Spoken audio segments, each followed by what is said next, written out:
ಅಧಿಕಾರ ಪರಿಗ್ರಹ ಪದ್ಧತಿಯ 11ನೆಯ ಶ್ಲೋಕದಲ್ಲಿ, ಅಂದರೆ ಪಾದುಕಾ ಸಹಸ್ರದ 151ನೆಯ ಶ್ಲೋಕದಲ್ಲಿ, ಪಾದುಕೆಗೆ ಪಟ್ಟಾಭಿಷೇಕ ಮಾಡಿದಾಗ ಕಹಳೆಯನ್ನ ಊದಿ ಮರ್ಯಾದೆ ಮಾಡಲಾಯಿತು ಅಂತಾರೆ ದೇಶಿಕರು.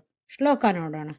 ಭ್ರಾತುರ್ಯದಂಬ ವಿರಹಾತ್ ಭರತೆ ವಿಷಣ್ಣೆ ದಾಕ್ಷಿಣ್ಯಮಾಶ್ರಿತವತಿ ಮಣಿಪಾದುಕೆ ತ್ವಂ ಆಸೀದಶೇಷ ಜಗತಾಂ ಶ್ರವಣಾಮೃತಂ ತತ್ ವಾಚಾಲಕಾಹಳಸಹಂ ಬಿರುದಂ ತದಾತೆ.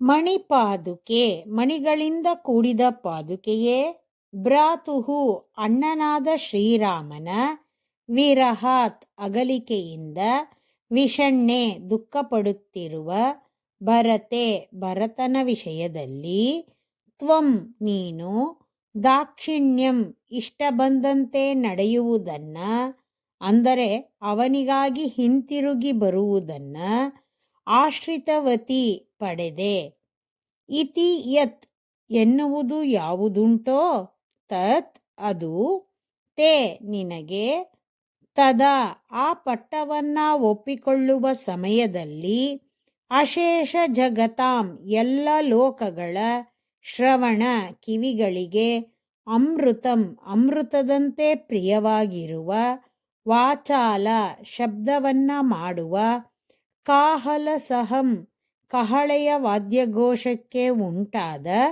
ಬಿರುದಂ ಹಿರಿಮೆಯಾಗಿ, ಆಸೀತ್ ಆಯಿತು. ಶ್ರೀರಾಮನನ್ನ ಅಗಲಿ ವಿರಹದಿಂದ ಅತ್ಯಂತ ದುಃಖಪಟ್ಟ ಭರತನಿಗಾಗಿ ಪಾದುಕೆ ಹಿಂತಿರುಗಿ ಬಂದ್ಲು. ಇದನ್ನ ನೋಡಿದ ಕೇಳಿದ ಸಮಸ್ತ ಲೋಕದ ಜನರು ಪರಮ ಸಂತೋಷದಿಂದ ಸಕಲ ವಾದ್ಯಗಳನ್ನೂ ಮೊಳಗಿಸಿ ಮರ್ಯಾದೆ ತೋರಿಸಿದ್ರು. ಅದರಲ್ಲಿ ಕಹಳೆಯ ವಾದನ ಅತ್ಯಂತ ಹಿರಿಮೆಯುಳ್ಳದ್ದಾಗಿ ಹಿರಿಯ ಮರ್ಯಾದೆ ತೋರಿಸಿದಂತಾಯಿತು. ವಾದ್ಯ ಮೊಳಗಿಸೋದೇ ಗೌರವ ಸೂಚಕ. ಹಿರಿಯ ಗೌರವಾನ್ವಿತರು ಯಾರಾದರೂ ಬಂದರೆ ಸಾಮಾನ್ಯವಾಗಿ 18 ವಾದ್ಯಗಳನ್ನು ಘೋಷಿಸ್ತಾರೆ. ಹಾಗೆ ಚಕ್ರವರ್ತಿಯಾದವನು ಬಂದರೆ 21 ತೋಪುಗಳನ್ನು ಹಾರಿಸ್ತಾರೆ.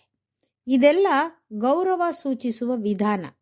ಹಾಗೆ ಪಾದುಕೆಯು ಪಟ್ಟ ಒಪ್ಪಿಕೊಂಡು ಬಂದಾಗ ಮೊಳಗಿಸಿದ ವಾದ್ಯಗಳಲ್ಲಿ ಕಹಳೆ ಮೊಳಗಿಸಿದ್ದು ಹೆಚ್ಚು ಗೌರವ ತೋರಿಸಿದಂತೆ ಆಯಿತು ಅಂತಾರೆ ದೇಶಿಕರು.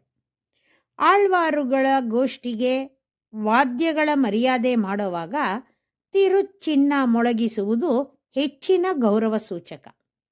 ಆಚಾರ್ಯರುಗಳು ಸಕಲ ಮರ್ಯಾದೆಗೂ ಅರ್ಹರು. ಶ್ರೀಮತೆ ನಿಗಮಾಂತ ಮಹಾದೇಶಿಕಾಯ ನಮಃ.